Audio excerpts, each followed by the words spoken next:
نبی اکرم صلی اللہ علیہ وسلم فرماتے ہیں آدم جب بننے لگے روح پھونکی گئی تو سر سے بنتے گئے نیچے کی طرف، اور جب سر سے نیچے کی طرف بننے لگے اور اوپری حصہ بن گیا تو آدم علیہ السلام نے پہلا کام کیا، چھینکا، تو فرشتوں نے جو ہے اللہ رب العزت نے آدم کو کلمہ سکھا اور کہا کہ جب تم چھینک لو تو الحمدللہ کہو، اور جب انہوں نے الحمدللہ کہا تو فرشتوں نے یرحمک اللہ جواب میں دیا اور کہا اب تمہاری اولاد کا بھی یہی معاملہ ہوگا، جب بھی وہ چھینکیں گے الحمدللہ کہیں گی اور جواب میں یہ کہا جائے گا۔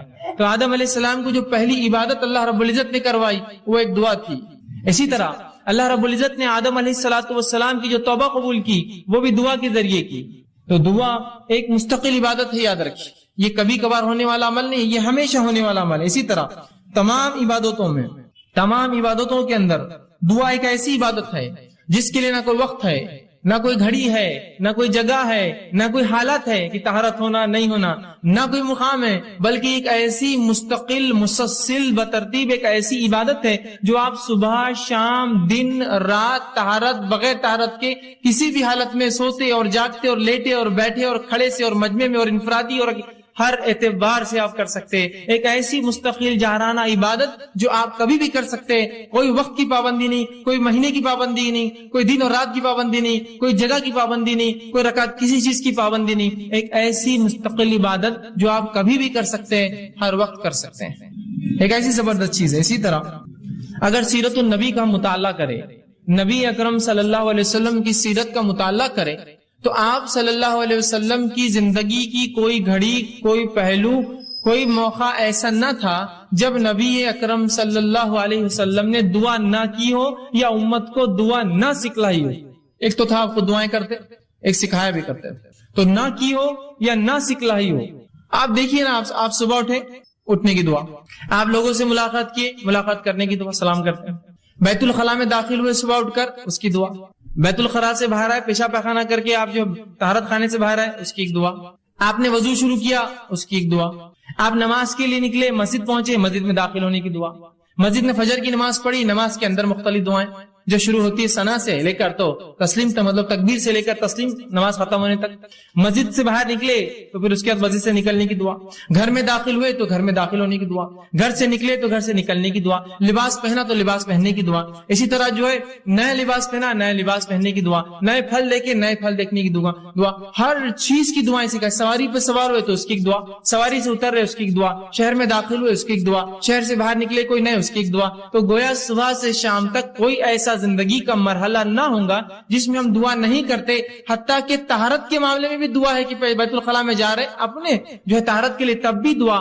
وہاں سے نکل رہے تب بھی دعا، حتیٰ کہ ایک انسان اپنے بیوی کے ساتھ ہو تو اس عمل سے پہلے جو اس کے لیے جائز ہے اس سے پہلے بھی دعا۔ دعائیں دیکھ رہے آپ کس کثرت سے ہے کہ کوئی زندگی کا مرحلہ اس سے خالی نہیں ہے، اور نبی اکرم صلی اللہ علیہ وسلم سے کم و بیش 1000 سے زیادہ دعائیں جو لیل اور نہار صبح اور شام کی ثابت ہے، جو صحیح روایتوں سے آتی ہے، کم و بیش 1000 کے قریب ایسی دعائیں ہیں جو رسول اللہ صلی اللہ علیہ وسلم سے ثابت شدہ صحیح روایتوں سے ملتی ہے جو ہمیں کرنا چاہیے۔ تو کوئی مرحلہ رسول اللہ صلی اللہ علیہ وسلم کی سیرت کا مطالعہ کرے تو نہ گزرا ہو جس میں آپ نے کوئی دعا نہ کی ہو یا دعا نہ سکھائی ہو۔ ہر معاملے پہ دعا، ہر چیز کے لیے دعا سکھائی۔ لیکن افسوس اس امت کا معاملہ یہ کہ دعا کے معاملے میں کنجوس کیا، اس کو علم ہی نہیں دعائیں ہوتی کیا ہے، کرنا کیا ہے، کیا اس کا معاملہ ہے۔ یہ بڑی افسوس کی بات ہے، یاد رکھیے کہ جس امت کے نبی نے کسی گھڑی کو بغیر دعا سے خالی نہ رکھا، اس امت کی یہ بدبختی ہی ہم کہیں گے کہ اس کو دعائیں یاد نہ ہوتی ہیں، یا چونکہ اس کی اہمیت نہیں تو یاد کرنے کی کیا ضرورت، اس لیے کہ دعاؤں کو ہم آؤٹ پروسیس کرتے ہیں۔ آؤٹ پروسیس کیا ہوتا ہے کہ جب میری تجارت بہت بڑھ جاتی ہے تو میں کانٹریکٹس لیتا ہوں اور دوسروں سے وہ کام کروا کے لیتا ہوں۔ تو آج ہماری دعائیں بھی آؤٹ پروسیس ہوتی ہے، بھائی تم کر دو۔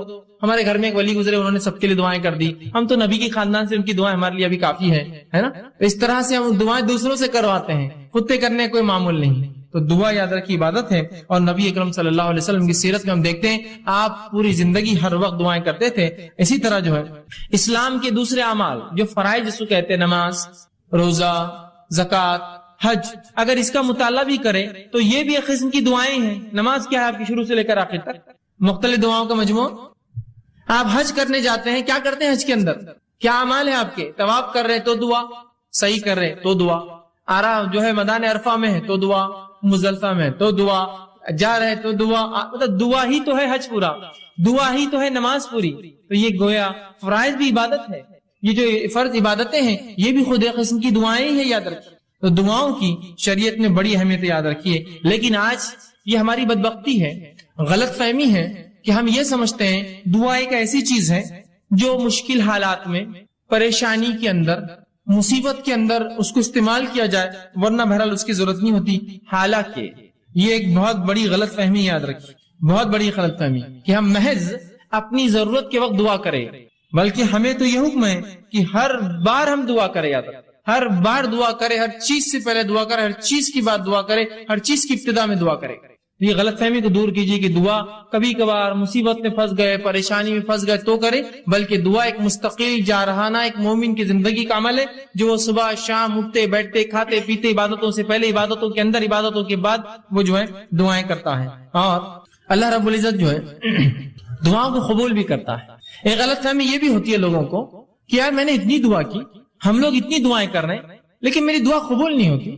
میں نے فلاں مسئلے کے لیے دعا کی، وہ چیز مجھے نہیں ملی، میں نے فلاں کام کے لیے دعا کی، وہ چیز کام نہیں ہوا، میں نے فلاں مسئلے کو فلاں کیا، آج تک وہ چیز نہیں ہوئی۔ یہ کیسی عجیب بات ہے کہ میں دعا تو کر رہا ہوں لیکن وہ چیز قبول نہیں ہوتی ہے، وہ چیز میری پوری نہیں ہوتی ہے، یا وہ کام میرا نہیں ہوتا ہے، پھر کیا فائدہ دعائیں کر کے؟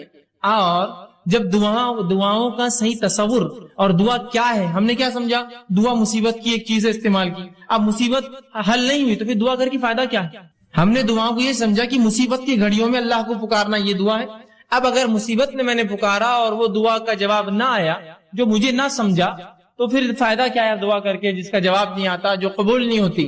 اور پھر یہ سوچ کر انسان یا تو دعائیں کرنا چھوڑ دیتا ہے۔ دعائیں کرنا چھوڑنا تو پھر ٹھیک ہے، لیکن اللہ رب العزت سے جو بدزنی وہ شروع کرتا ہے، یار دعائیں قبول نہیں کرتا اللہ ہماری، فائدہ کیا کر کے؟ بدزنی مطلب اللہ سے بدزن ہو جاتا ہے اور یہ کہنا شروع کر دیتا ہے کہ دعائیں میری قبول نہیں ہوتی ہے یار، یا دعا کر کے فائدہ نہیں میری قبول نہیں ہوتی۔ یہ بہت خطرناک چیز ہے، یاد رکھیں۔ پہلے غلط فہمی کی دعا مصیبت کی ایک چیز ہے، اس کے بعد اگر مصیبت دعا نہیں دوسری چیز کی، پھر انسان یا تو دعائیں کم کر دیتا ہے یا تو دعا کرنا چھوڑ دیتا ہے۔ یہ کم اور چھوڑنا تو ٹھیک ہے، اللہ سے شکایتیں شروع کر دیتا ہے، کیسا اللہ میری دعا قبول نہیں کیا، کیا فائدہ یار دعا کر کے، اپنی قبول نہیں ہوتی تو کر کے کیا فائدہ؟ یہ سب سے خطرناک مرحلہ، یاد رکھیے۔ اس میں انسان پھر جو ہے اس دائرے سے نکل جاتا ہے، اور اکثر لوگ اس چکر میں جا کے شرک اور کفر تک پہنچ جاتے ہیں۔ کیسے؟ انشاءاللہ آگے میں رکھوں گا۔ جبکہ اللہ رب العزت نے اپنی کتاب میں اعلان کیا کہ تم دعا کرو، میں تمہاری دعاؤں کو قبول کروں گا۔ جس طرح میں نے ایک آیت آپ کے سامنے خطبے میں 2 آیتیں تلاوت کی، ایک آیت سورہ غافر سورہ نمبر 40، اس کی آیت نمبر 60 میں نے تلاوت کی، اس میں اللہ فرماتا کہتا ہے وَقَالَ رَبُّكُمُ ادْعُونِي أَسْتَجِبْ لَكُمْ، کہ تمہارا رب تم سے کہتا ہے، اللہ رب العزت کہتا ہے کہ تم اس سے دعا کرو، استجب لکم، میں تمہاری دعاؤں کو سنوں گا۔ کون کہہ رہا ہے یہ؟ اللہ کہہ رہا ہے تم دعائیں کرو اے مسلمانوں، میں تمہاری دعاؤں کو سنوں گا۔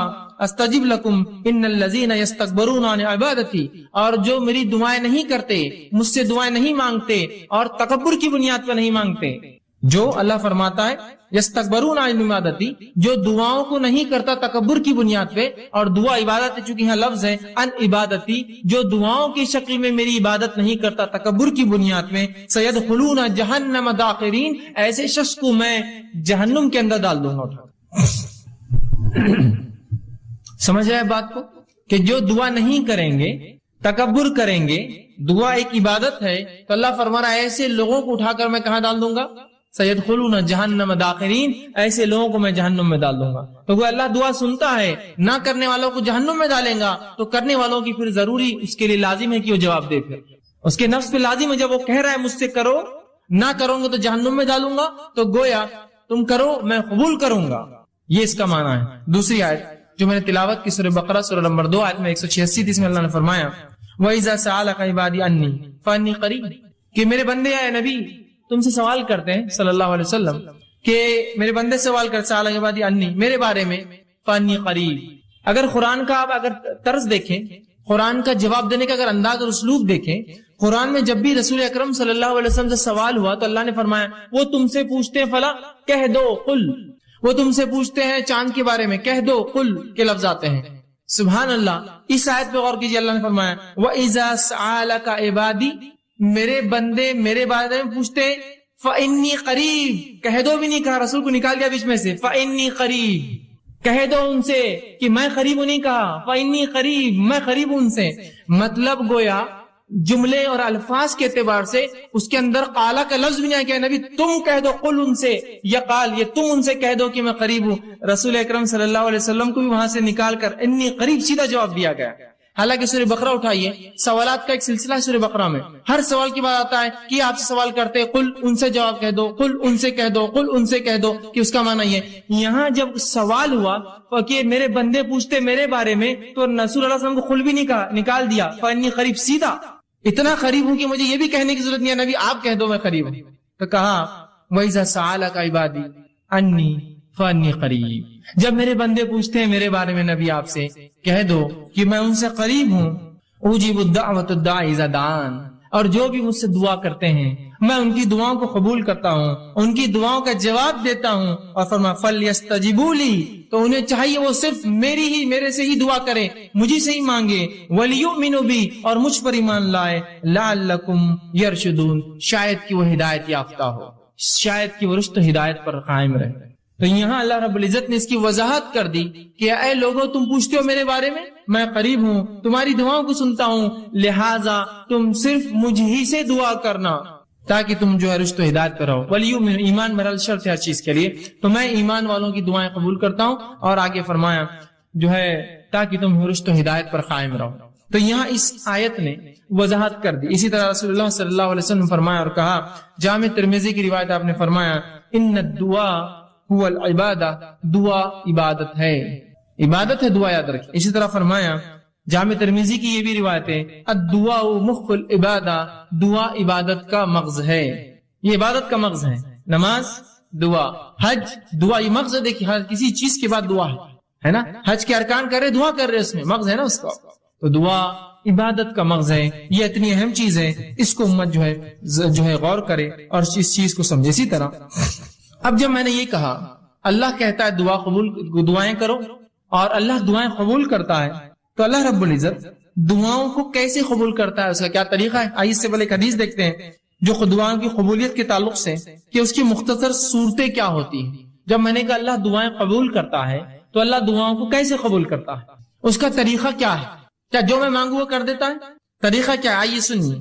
نبی اکرم صلی اللہ علیہ وسلم فرماتے ہیں، مسند احمد کی روایت ہے، ابو سعید خدری رضی اللہ عنہ حدیث کے راوی فرماتے ہیں آپ صلی اللہ علیہ وسلم فرمایا کہا مسلمان دعا کرتا ہے جس میں گناہ اور خطا رحمی کی اگر بات نہ ہو. ایک مسلمان اللہ سے دعا کرتا ہے جس میں گناہ کی بات نہ ہو، اللہ مجھے زنا آسان کر دے یا مجھے فلاں نہیں، گناہ کی بات نہ ہو، اور قطع رحمی رشتے توڑنے کی بات نہ ہو کہ اللہ میرا رشتہ ان سے توڑ دے میں ان سے فلاں کرتا ہوں، جس میں گناہ کی بات نہ ہو، رشتے توڑنی قطع رحمی کی بات نہ ہو، تو آپ صلی اللہ علیہ وسلم فرماتے ہیں اللہ 3 میں سے 1 ضرور عطا کرتا ہے.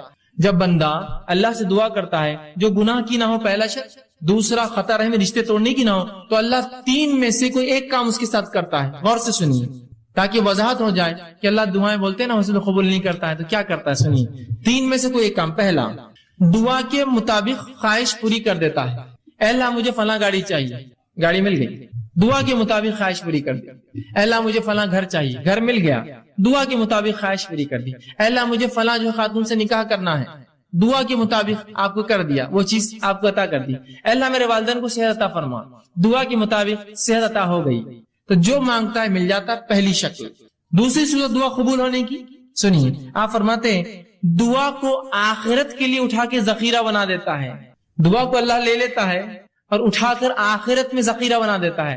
اینڈ ٹائمز کا سٹاک، مرنے کے بعد کی زندگی کے لیے ایک سٹاک بنا کے رکھ دیتا ہے، آخرت کا ذخیرہ بنا دیتا ہے. اور تیسرا فرماتے ہیں دعا کے برابر مصیبت کو ٹال دیتا ہے. دعا کے برابر آپ نے دعا مانگی اللہ مجھے گاڑی دے، اب بولیں گاڑی نہیں ملی مجھے، دعا کے برابر مصیبت ٹال دی. ہو سکتا ہے گاڑی لیتے ایکسیڈنٹ ہو کے مر جائے، دعا کے برابر مصیبت ٹال دی، گاڑی نہیں دلائی آپ. دعا کے برابر مصیبت ٹال دی تو آپ کی دعائیں اللہ نہیں قبول کر کے در حقیقت قبول کر رہا ہے، وہ اس کا بدلہ دے رہا ہے آپ کو. مطلب مجھے لگ رہا ہے کہ یہ چیز میرے لیے اچھی ہے، پتہ چلا اس میں تو میرے لیے شر تھا، اللہ نے بچا لیا، بعد میں الحمدللہ میں بچ گیا، ورنہ وہ چیز لے کے پھنس جاتا ہوں. سمجھے آپ؟ تو نہیں قبول کر کے قبول کرتا ہے آپ کی دعا. وہ 3 شکلیں، پہلی ہو بہو جو مانگا عطا ہوا، دوسری شکل آخرت کے لیے توشہ ذخیرہ بنا کے اعمال میں رکھ دیا، تیسری شخص دعا کے برابر مصیبت ٹال دی جاتی ہے.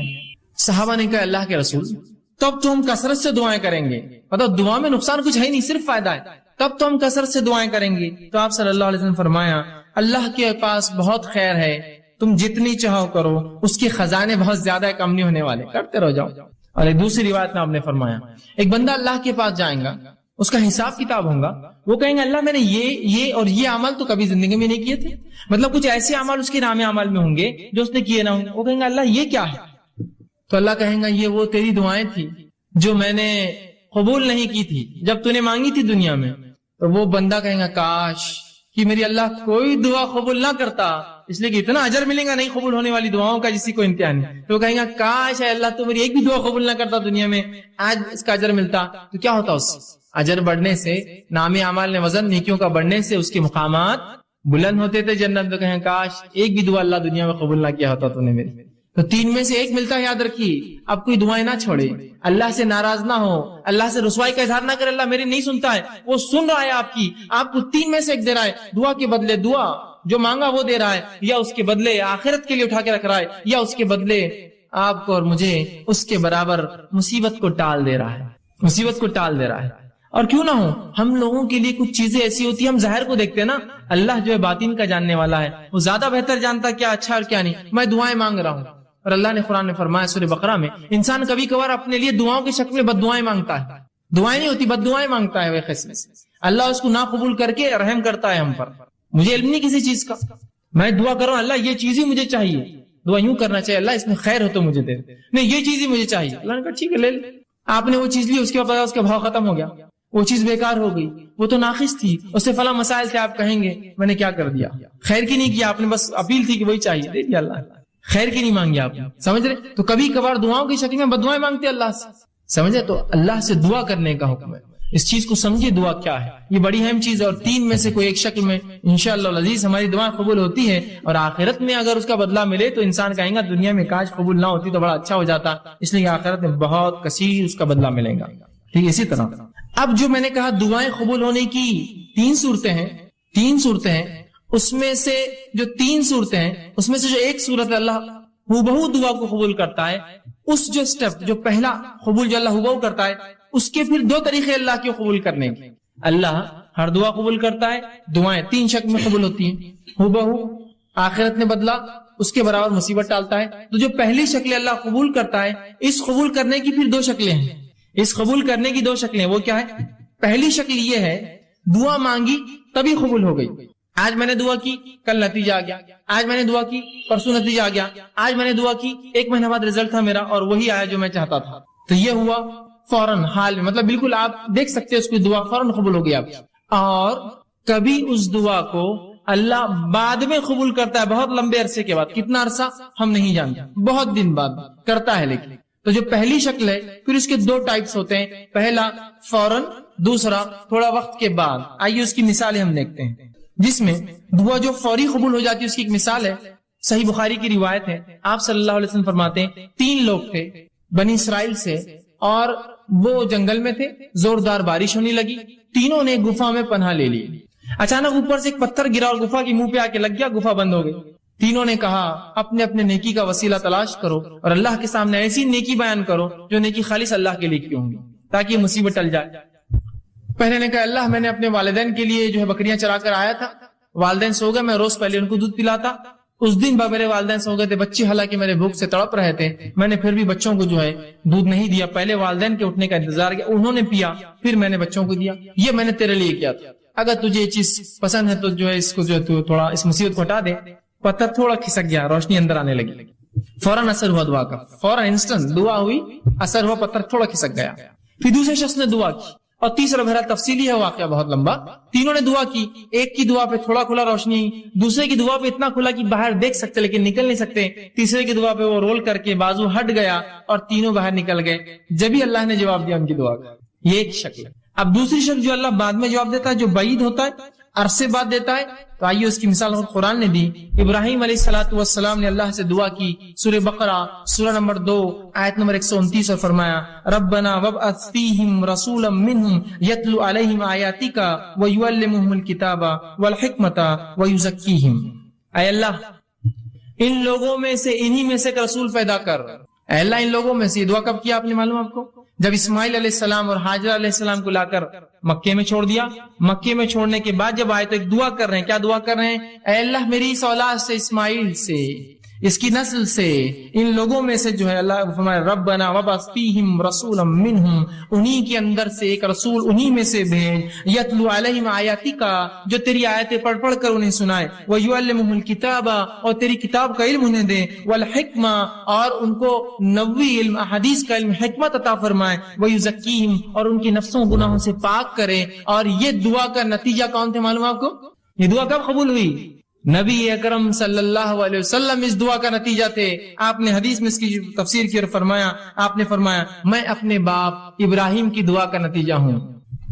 کتنے ہزار سال پہلے کی تھی ابراہیم علیہ السلام نے دعا؟ قبول کب ہوئی؟ وہ انہی میں سے رسول آیا، آخری نبی عرب تھے، اسماعیل علیہ السلام کی نسل سے، لیکن ہزاروں سال بعد دعائیں رائے گاہ نہیں جاتی ہے، اثر لاتی ہی اثر ہو فوراً یا بعد میں، اور بعد کی فوراً کی مثالی میں رکھ دی، بعد کی مثال بھی رکھ دی آپ کے سامنے۔ تو اللہ کے رسول ابراہیم علیہ السلام کی دعا قبول ہوئی، ہر دعا قبول ہوتی، میری آپ کی بھی ہوتی ہے، لیکن فوراً نہیں ہوئی، کئی ہزار سال بعد اسی نسل میں اسماعیل علیہ السلام سے ایک نبی آئے۔ دعائیں خوب دیجیے، خوب دعائیں دیجیے، یہ دعائیں پتہ نہیں کب اثر لائیں، کتنے نسلوں بعد لائیں گی۔ ابراہیم علیہ السلام کی دعا ہزاروں سال بعد رنگ لائی، 3000 3,500 4,000 سال بعد دعائیں کرنا چاہیے، اس کے بڑے فضائل یاد رکھیے۔ تو 3 شکلوں میں سے پہلی شکل کی 2 قسمیں ہیں کہ فوراً اور دیر سے، لیکن یاد رکھیے اللہ رب العزت دعا قبول کرتا ہی ہے، دعا کبھی رائے گاہ نہیں جاتی۔ کبھی اپنی دعاؤں سے مایوس مت ہوئیے کہ میں نے دعا کی اور قبول نہ ہوئی۔ اسی طرح جو شخص جو ہے حاجت طلبی کے جو ہے ذریعہ دعاؤں کو سمجھتا ہے، اور جب حاجت اس کی پوری ہوگی سمجھتا ہے دعا غنیمت ہے، وہ شخص ایسا سوچ کر جو ہے بہت بڑی غلط فہمی کرتا ہے، اور اس کی وجہ سے بہت سارے غلط اس کے نتائج نکل جاتے ہیں۔ اور ایسا شخص جو یہ سمجھتا ہے کہ دعا ایک ایسی چیز ہے کہ اس کے کرنے سے میری حاجت پوری ہوں گی، اور بعد میں عام حالت میں دعا نہیں کرتا، اس شخص کی مثال ایسی ہے کہ ایک آدمی جہاد کے لیے جائے اور اس کی نیت و مال غنیمت ملے مجھے، تو کیا ایسے شخص کو جہاد کا ثواب ملتا ہے؟ جو جہاد کی نیت جائے، یہ سوچے مال غنیمت کے لیے جائیں گے اپنے جہاد میں، چلو بہت پیسہ ملتا ہے، جتنے ایک بار فلاں ہوتا۔ اور وہ شخص جو دعا کو عبادت سمجھ کے کرتا ہے، اس کی مثال ایسی ہے، وہ مجاہد جو میدان جہاد میں جاتا ہے، وہ سوچتا ہے یا تو پھر اللہ فتح دیں گا، یا تو جو ہے شہید ہو جائیں گے، جیت گئے تو مال غنیمت بھی شاید مل جائے گا۔ اس کی نیت اصل نہیں ہے، اس کا اصل مقصد عبادت ہے، وہ جہاد، اس کے اندر اس کو کیا ذیلی فائدے ملیں گے اس کے لیے وہ اہم نہیں ہے۔ تو ہم بھی جب دعا کر رہے ہیں تو ایسا نہ ہو کہ ہم صرف اس کے مقصد کے لیے کہ بس اللہ میرا مصیبت حل کر دے، بس دعا کر رہے اس کی بات نہیں، بلکہ دعا مستقل عبادت ہے، چاہے فائدہ ہو چاہے فائدہ نہ ہو۔ جیسے وہ مجاہد جو جہاد میں جا رہا ہے سوچ رہا مال غنیمت ملے تو میں جاؤں گا، تو اس کا جہاد فائدہ کا نہیں۔ وہ مجاہد جو سوچ رہا ہے مال غنیمت نہ ملے، فتح ملیں گی، فتح نہ ملے تو کم از کم شہید تو ہو جائیں گے، فائدہ تو ہر طرف، سمجھ رہے؟ تو دعا کو بھی آپ مخصوص نہ کر دیں، مصیبت میں تو دعا کرو، دعا تو مصیبت، تنگ دستی، خوشحالی، فراوانی، اور ہر اعتبار سے صحت مندی میں اور بیماری میں اور ہر حالت سے امن میں اور خوف میں، ہر جگہ جو ہمیں جو ہے دعا کرنی چاہیے۔ اسی طرح دعا ایک بہترین ہدیہ ہے، یاد رکھیے دعا ایک بہترین تحفہ ہے جو ایک دوسرے کو ہم دے سکتے ہیں، لیکن ہمارے پاس ایک غلط فہمی۔ کیا غلط فہمی ہے؟ دعا صرف بوڑھے لوگ دیتے۔ تو اگر میں آپ سے کہوں اللہ آپ کو جو اچھا رکھے، اور کتنے بڈھے ہو گئے فیض میں، اللہ آپ کو اچھا رکھے، ارے فیض بھی آپ اتنے بڈھے نہیں نا، دعائیں دے رہے ابھی سے، تو ہم یہ سمجھتے ہیں دعا صرف بوڑھے لوگ دے سکتے ہیں، اور الحمدللہ اس امت میں سب جوان مرتے ہیں، بوڑھا کوئی ہوتا ہی نہیں ہے نا۔ دیکھیے کہاں کوئی بوڑھا ہوتا ہے، انسان کی 60 سال 70 سال زندگی گزر لیکن کالا کر کے گھوم رہا ہے، ٹی شرٹ صاف ٹی شرٹس اور اپنا دکھاتے ہوئے بالکل کالے بال ہے، بتانا چاہ رہا ہے ابھی تو میں جوان ہوں بھائی، کہاں میرے چکر میں جا رہے تھے، جوان ہوں، بوڑھا مت سمجھو مجھے، بچے ہیں میرے بڑے لیکن پھر بھی میں جوان ہوں، ہے نا۔ تو بوڑھے کہاں ہوتے ہیں؟ اور دعا چونکہ بوڑھے لوگ دیتے ہیں تو ہمارے پاس تو کوئی بوڑھا ہوتا ہی نہیں ہے نا۔ اور مرد تو بھی ایک دوسرے کو دعا دیتے ہیں، عورتیں تو کبھی دعا دیتی ہی نہیں ایک دوسرے کو، فرض سلام کا جواب دینے بھی کتراتی ہے، تو دعائیں تو دور کی بات ہوتی ہے نا۔ اگر کوئی ایک خاتون کو دوسری خاتون کر دے السلام علیکم، بولتی ہے تم نے ہم کو سلام کیے، بولتی ہوں کیوں، پہچانتے ہم کو نہیں، ادھر لینے آنے والے کے بعد میں نہیں، ایسا بھی نہیں۔ اچھا بچوں کے پورے رشتے ہو گئے ہمارے، بیٹا ضرورت نہیں تمہارے سلام کی ہم کو، اس کے پیچھے مقصد دیں گے کس لیے دعا، کہے کے لیے سلام دعا نہیں کیوں دے رہے تم، اتنی کنجوسی ہو گئی ہے نا۔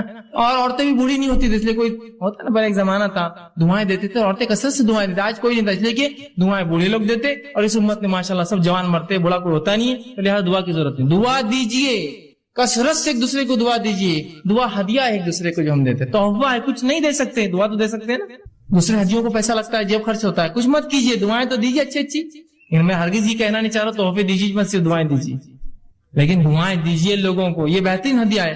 نبی اکرم صلی اللہ علیہ وسلم جب صحابہ کچھ اچھا کام کرتے اسلام کے لیے اور دین کے لیے، شریعت کے لیے، دعائیں کا تحفہ دیتے، چونکہ آپ کے پاس مال و دولت کہاں تھی اتنی، جو آتی خرچ کر دیتے، دعائیں دیتے فوراً۔ عثمان ابن عفان رضی اللہ عنہ نے جنگ تبوک میں خوب مال خرچ کیا، اللہ کے رسول نے خوب دعائیں دی ان کو، خوب دعائیں دی۔ ہدیہ ہے، دیجیے دعائیں ایک دوسرے کو، سلام کی شکل میں، سلام سے ہٹ کی مصیبتوں کی دور کرنے کی شکل میں، یا مختلف دعائیں جو آپ کو لگے اس کی پریشانی، میرے بھائی، میری بہن کی، میرے دوست کی، میرے رشتے دار کی، خوب دعائیں دیجیے ایک دوسرے کو۔ اور یہ دعاؤں کا چلن بالخصوص ہم دیکھتے ہیں ہند پاک میں، بر صغیر میں بہت کم ہے، چونکہ ہمارا تصور کچھ اور ہی ہے۔ ایک غلط فہمی کی بنیاد پر ہم دعا نہیں دے سکتے، تو میری دعا کہاں اللہ سنتا، میری کہاں قبول ہونے والی، دعاؤں کا معاملہ نہیں۔ لیکن آپ جائیں گے اگر اہل عرب کو آپ دیکھیں گے تو ماشاءاللہ ان میں آج بھی دعاؤں کا بڑا سلسلہ ہوتا ہے۔ کوئی بھی عرب سے آپ ملیے اتنی دعائیں دیں گے آپ کو، کیسے ہے، گھر کے حال کیا ہے، اللہ اچھا رکھے، اللہ برکت دے، اللہ تیرے مال میں برکت دے، بچوں میں برکت دے، خوب چلتی، اس کی 5 منٹ دعائیں چلتے رہتی ہیں۔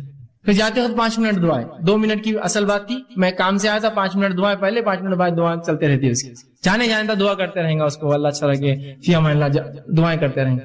دعاؤں کو رکھیے، اس کو چلن معمول بنا دیجیے، اپنی زبانوں کو تر رکھیے دعاؤں سے ایک دوسرے کے لیے، کچھ نہیں تو کم از کم لفظی تو کنجوسی مت کیجیے، ایک دوسرے کو خالی دعائیں دینے میں کیا جاتا ہے، دعاؤں کو خوب یاد کیجیے، ایک دوسرے کو خوب دعائیں دیجیے۔ عربی نہیں آتی ہے ٹھیک، کوئی مسئلہ نہیں، اردو میں بولیے، کوئی عربی میں ہی کرنا شرط نہیں ہے، دعا جو سنت سے ثابت دعائیں اس کو عربی میں ہی کرنا، اس کا اصل ثواب تبھی ہے، لیکن نہ یاد ہو تو کم از کم اردو میں تو بول سکتے ہیں نا، اللہ اچھا رکھے، خوش رکھے، برکت دے، یہ تو اتنا تو بول سکتے ہیں نا۔ نہیں دعا دینے میں بہت شرم آتی، کیوں گالیں دینے میں شرم نہیں آتی تم کو کبھی؟ صرف دعا میں شرم، تم کو پورے دینی کام میں شرم اور حیا اور سب آتی ہے، نماز پڑھو تو شرم آ رہی، دعا دو تو شرم آ رہی، یہ کرو تو شرم آ رہی، اذان دو تو شرم آ رہی، باقی سب ننگے دھڑنگے کاموں میں ہم کو شرم نہیں، کھل کر ڈٹ کر سڑک پہ کھڑ رہے کہ پچکاریاں مار رہا، اس کو شرم نہیں آیا، کیا دعا نہیں بہت شرم آتی، دعا اچھا نہیں دکھتا ہے اتنے بڑے لوگ دعا دینا، یہاں پچکارے مارنے کی شرم نہیں آتی تم کو؟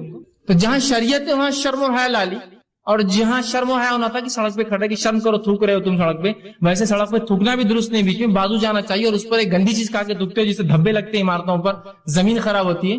اور میں ہمیشہ کہتا ہوں امت ہوتا ہے نا، امت مسلمہ کے اگر نوجوان کچھ جمع ہو جائے، کچھ افراد جمع ہو جائے اور جب وہاں سے چلے جائے تو آپ پہچان سکتے ہیں نا یہ مسلمان نوجوان جمع ہوئے ہوں گے وہ پچکاریوں کے دھبوں سے۔ جانور کا ریوڑا اگر رات میں کہیں رکے اور نکل جائے تو اس کی غلاظت سے پہچانتے نا، یہاں جانور رات میں رکے تھے، تو ویسا آپ پہچان لیں گے مسلمان برابر آئے تھے، یہاں برابر دکھ رہا ہے، پوری میری دیوار خراب ہو گئی، گاڑیوں پہ پچکاریاں پڑی ہوئی ہے، فلاں چیز بھی انہوں نے خراب کر دی، اندازہ لگائیے۔ تو شرم کیجیے برے چیزوں میں، اچھی چیزوں میں آگے بڑھیے، پہل کیجیے دعائیں دینے میں۔ تو دعائیں کوئی بوڑھے اور جوان کا مسئلہ نہیں ہے، مرد اور عورت کا مسئلہ نہیں ہے، دن اور رات کا مسئلہ نہیں ہے، عرب اور عجم کا مسئلہ نہیں ہے، عربی اور غیر عربی کا مسئلہ نہیں ہے، خوب دعائیں دیجیے ایک دوسرے سے، دعائیں تحفہ ہے، ہدیہ ہے ایک دوسرے کو۔ ٹھیک اسی طرح دعا مومن کا زبردست ہتھیار ہے، جو آج کا میرا عنوان تھا، دعا مومن کا ہتھیار۔ دعا مومن کا ایک اسپرچول ویپن ہے، یہ ایک ایسا ہتھیار ہے کہ جب پوری دنیا آپ کا ساتھ چھوڑ دیتی ہے، یہ ہتھیار آپ نکالتے ہیں، یہ چیز آپ کے پاس ہمیشہ لگی ہوئی، ایک زبردست ہتھیار، یہ مومن کا ہتھیار ہے۔ ہر مصیبت، ہر پریشانی اور ہر وقت جب دنیا آپ کی پوری بھی مکمل خلاف کھڑی ہو جائے، یہ ہتھیار آپ نکالیے، یہ ویپن آپ نکالیے اپنا، جو آپ کی مدد کریں گا۔ اللہ رب العزت نے اس تعلق سے سورہ نحل، سورہ نمبر سورہ نمل، سورہ نمبر 27 آیت نمبر 62 میں فرمان کہا، امن یجیب المستر اذا دعاؤ ویکشف السوء ویجعلکم خلفاء الارض وآلہم۔ پھر آگے اللہ فرماتا ہے خلفاء الارض، اور فرمایا بھلا کون ہے جو بے قرار کی دعا قبول کرتا ہے جب وہ اسے پکارتا ہے۔ کیا فرمایا اللہ نے؟ بھلا وہ کون ہے جو بے قرار کی دعائیں، جب انسان پریشان، تنگ دست، مصیبت زدہ ہوتا ہے تو کون ہے اس بے قرار انسان کی دعائیں سنتا ہے؟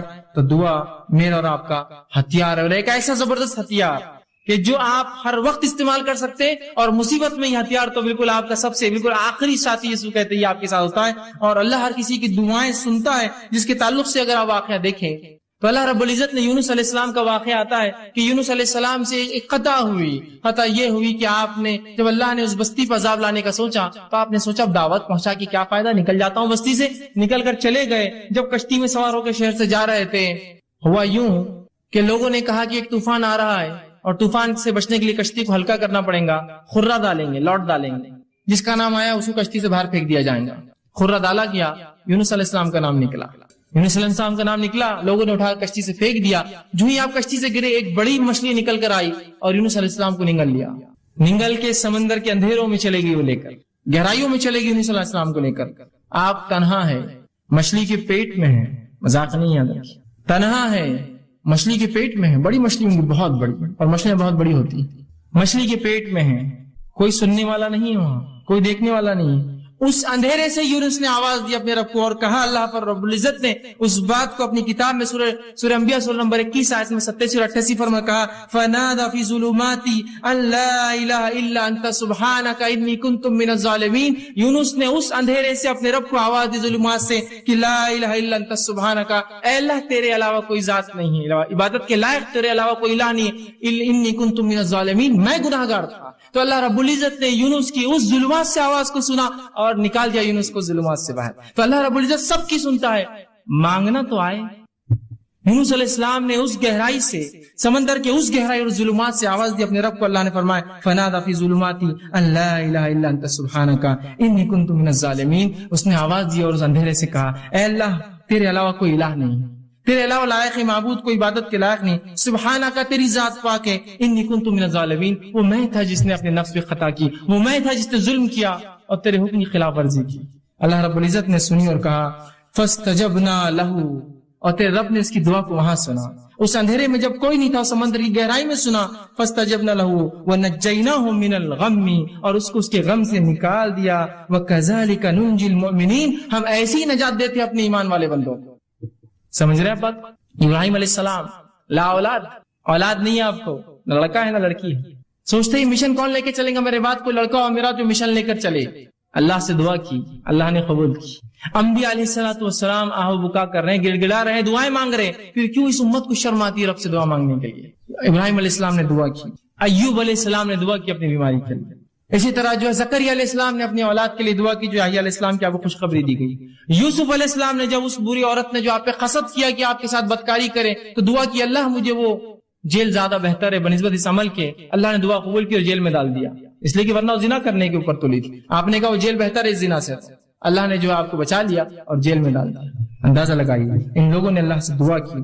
بس یہ ہے کہ ہمیں جو اللہ رب العزت سے مانگنا تو آئے۔ ایک واقعہ سناتا ہوں اللہ کیسے سنتا ہے لوگوں کی، اور لوگوں کی کیوں میں کہوں، اللہ رب العزت تو جانوروں کی بھی سنتا ہے، یاد رکھیے۔ صحیح مسلم کی روایت ہے، اللہ کے رسول صلی اللہ علیہ وسلم فرماتے، اللہ کے نبی سلیمان علیہ الصلوۃ والسلام آپ کے دور میں قحط سالی ہو گئی، سوکھا پڑ گیا، جو ہے سلیمان علیہ السلام اپنے لشکر کو لے کر چلے، لاؤ لشکر جو ہے مسلمانوں کو لے کر چلے کہ بستی سے باہر نکل کر اللہ سے نماز استسقاء دعا، نماز استسقاء کیا ہے؟ دعا ایک قسم کی عبادت کر کے دعا مانگتے ہیں، نماز استسقاء کے لیے نکلے، جب نکل کر چلے اپنے جو ہے بستی سے اور ایک جگہ سے گزرے جہاں چونٹیاں تھی، جب وہاں سے نکلے آگے چلے تو کہا اب جانے کی ضرورت نہیں ہے، ہمیں واپس جانا ہے۔ تو لوگوں نے کہا اے یونس، معاف کرنا اے سلیمان، تم ہمیں نماز استسقاء کے لیے لے کر چلے تھے، کیا بات ہے، کیوں اب تم کہہ رہے ہو؟ تو کہا جب ہم وہاں سے چلے تھے ایک چونٹی الٹی اپنے پیٹھ کے بل لیٹی اور اس نے اپنے پورے پیر آسمان کی طرف کیے اور اللہ سے دعا کی بارش کی، اللہ نے اس کی دعا سن لی، اب ہمیں نماز استسقاء کی ضرورت نہیں ہے۔ اس لیے کہ جو ہے سلیمان علیہ السلام جانوروں کی بات سمجھتے تھے، تو کہا اللہ نے اس کی دعا قبول کر لی، تو اللہ تو چونٹیوں کی قبول کرتا ہے، پھر تمہاری اور میری مومنوں کی کیوں نہیں سنیں گا؟ وہ چونٹی کو اللہ کی ولی نہیں تھی اور کوئی بزرگ نہیں تھی، جانور ہے وہ، اللہ اس کی بھی سنتا ہے۔ بس مانگنا تو ہے اپنے رب سے، رب سننے کے لیے ہی تو بیٹھا ہے اوپر، ورنہ اللہ نہ سنیں گا تو کس سے مانگیں گے بندے؟ بتاؤ مجھے، اگر وہ ذاتی سننا بند کر دے جو سننے والی اور سمیع ہے تو میں کس سے پھر دعائیں مانگوں؟ اور جب لوگوں نے یہ سوچا کہ وہ ذات سنتی نہیں ہے تو پھر لگے انسانوں کے در پہ مانگنے کے لیے۔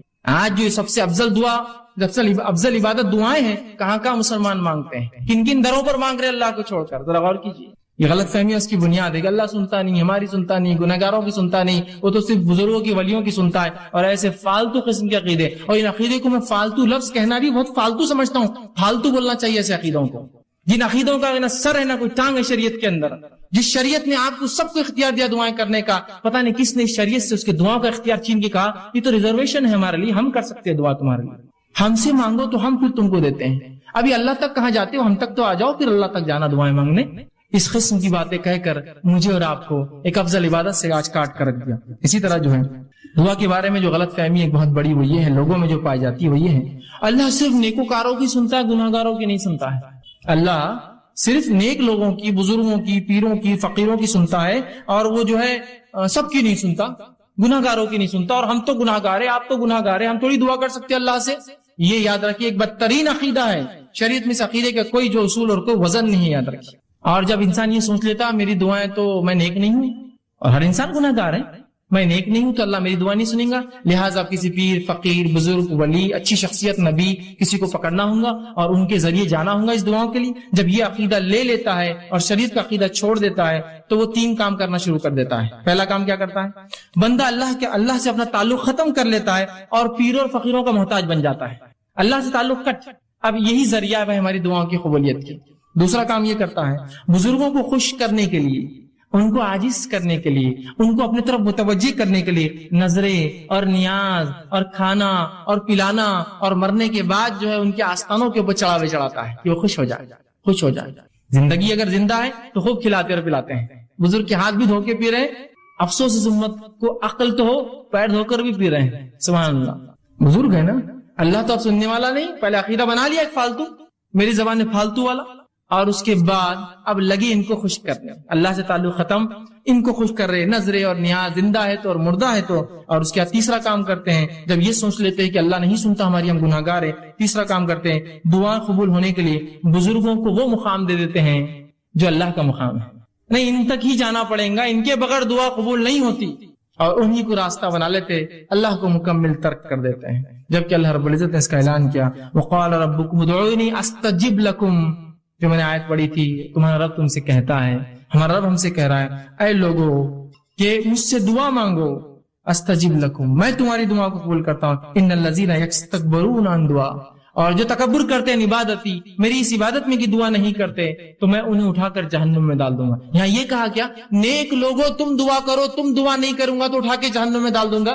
کیا کہا؟ سب کے لیے. وقال ربکم ادعونی استجب لکم، تم سب سے رب نے ہم سب سے کہا اے لوگو تم اپنے رب سے دعا کرو، وہ تمہاری دعاؤں کو قبول کرتا ہے، اور جو تکبر کی بنیاد پہ دعا چھوڑ دیں گا جہنم میں ڈال دیں گا. تو یہاں کہا اے پیرو، اے فقیرو، اے نیک لوگو تم دعا کرو، اے بد لوگو تم دعا مت کرو، تمہارے لیے نہیں ہے دعا. سب کے لیے آئے تھے، یہ قوم نے بالکل ظاہر آئے تھے، بالکل واضح. اور ترمذی کی ایک روایت ہے، آپ صلی اللہ علیہ وسلم فرمایا جو شخص اللہ سے دعا نہیں کرتا اللہ اس سے ناراض ہو جاتا ہے.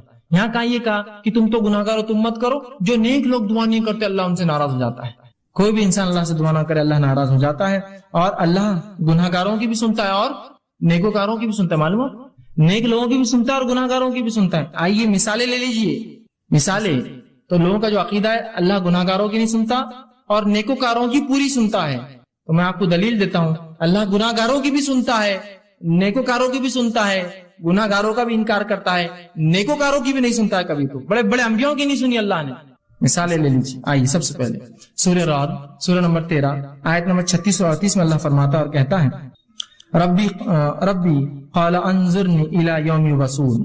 اور جب شیطان کو اللہ نے جنت سے نکالا اس نے کہا اے میرے رب فانظرنی الی یوم یبعثون، مجھے مہلت اور ڈھیل دی جائے ان انسانوں کی دوبارہ اٹھائے جانے تک، آدم کی اولاد کی دوبارہ اٹھائے جانے تک. کس نے مانگی دعا؟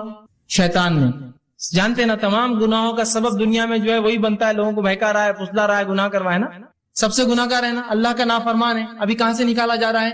جنت سے نکالا جا رہا ہے. کیا بول رہا ہے لیکن اللہ سے؟ اے اللہ مجھے دوبارہ اٹھایا جاتا ہے، مہلت دی جائے. اللہ نے کیا بولنا چاہیے تھا؟ ہمارے اصول کے مطابق چل بھاگ، بزرگ کے ذریعے سے آیا، سیدھے آ کی بات کر رہا میرے سے، گناہ گار ایک تو، اور سیدھے دعا. ہمت تیری اتنی؟ ہمارے اصول کے مطابق تو یہ ہونا چاہیے تھا نا، جا کسی نبی کے وسیلے سے آ، جا کسی پیر فقیر کے وسیلے سے آ، سیدھے آ کے دعا مانگ رہا ہے. شیطان کہیں کا، ابلیس کہیں کا. بولنا چاہیے تھا نا ہمارے اصول کے مطابق. اللہ کیا جواب دیتا؟ سنیے، تو شیطان جانتا تھا اس نے نافرمانی کی اللہ کی، لیکن اس کے پاس عقیدہ تھا کہ تو اللہ رب العزت کے پاس جنت میں تھا، اس کو پورا عقیدہ معلوم شریعت. وہ جانتا تھا اللہ ہی سنتا ہے، سیدھے سنتا ہے، میں گناہ گار ہوں بھی تو سنے گا میری. تو اللہ رب العزت نے جواب دیا قال فإنك من المنذرين، جا تجھے چھوٹ دی گئی، جا تجھے چھوٹ دی گئی. کب تک؟ انسانوں کے دوبارہ اٹھائے جانے تک. جا. یہ نہیں کہا کہ جا کر پیر فقیر کے وسیلے سے آ، آدم کے وسیلے سے آ، محمد صلی اللہ علیہ وسیلے سے آ، فلاں سے آ. نہیں، سیدھا کہا جا تجھے ڈھیل دی گئی.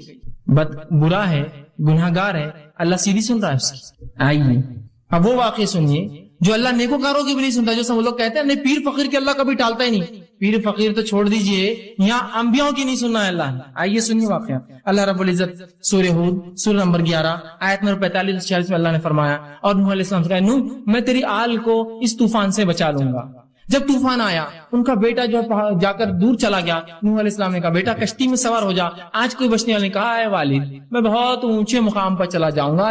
اور یہ بات اور مکالمہ چل ہی رہا تھا, ایک زوردار لہر آئی اور وہ بیٹا بہ کر چلے گا پانی. نوح علیہ السلام کو اللہ نے کیا کہا تھا, اے نوح جو ہے میں تیرے گھر والوں کی حفاظت کروں گا. اور یہاں بیٹا ڈوب گیا. بیٹا گھر سے ہوتا ہے نا کسی کے, اس کے گھر والا تھا. تو نوح علیہ السلام نے اللہ سے گزارش کی اور دعا کی اور فرمایا انی اعیذک ان تکون من الجاہلین. جب دعا کی اور کہا اللہ جو ہے میرے بیٹا تو میرے گھر والوں میں سے تھا, تو اللہ نے جواب دیا انی اعیذک ان تکون من الجاہلین. اے نوح میں تجھے نصیحت کرتا ہوں جاہل لوگوں کی جیسی باتیں نہ کرنا, اس لیے کہ تیرا بیٹا ایمان نہیں لایا لہذا تجھ سے نہیں ہے, وہ ایمان نہیں لایا.